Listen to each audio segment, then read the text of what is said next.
Today's workout begins with the dumbbell swing. For the dumbbell swing, we'll take a single dumbbell, interlace our fingers around the handle. You could also be using a kettlebell for this with your hands side by side. Your feet go into a squat stance, basically heels just outside shoulder width. Our shoulders are down and back, and our dumbbell is just under our crotch, dumbbell or kettlebell. We push our hips back to initiate the movement. We have our forearms right up against the thighs. And we're initiating this with the leg and hip extension. So we're going to extend our legs and our hips and reach up all the way overhead for this. We have our wrists in line with our shoulders, hips, and ankles. From here, we want to lean back, stay upright as this dumbbell comes down, and push the hips back immediately once it gets down by your crotch. We're doing these reps in succession. As soon as it comes down, the hips go back and right back up.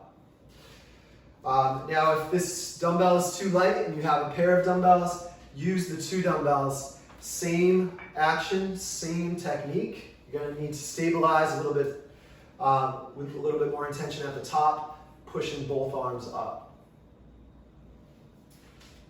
Our second movement today is the bent over row. Bent over row, our feet are closer together, hip width apart. We push our hips back and get into a good deadlift position. We want to get our back as flat and as close to parallel as possible, keeping our core tight. From there, we let our dumbbells drift out in front of us, and we're ready to row. We pull our shoulders down and back, elbows in past the sides, just like that.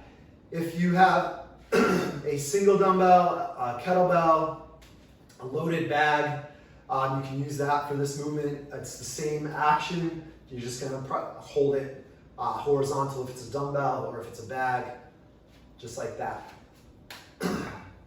Our third and final movement today is the up down to squat jump. For the up down to squat jump, we're pushing our hips back, bringing our hands down to the floor, hopping the feet back into a plank.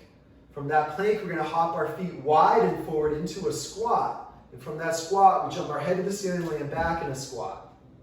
From here, we place our hands back on the floor, hop back into the plank, and this is how we cycle through the reps. Into the squat, jumping the head up to the ceiling. Just like that. Have a great workout.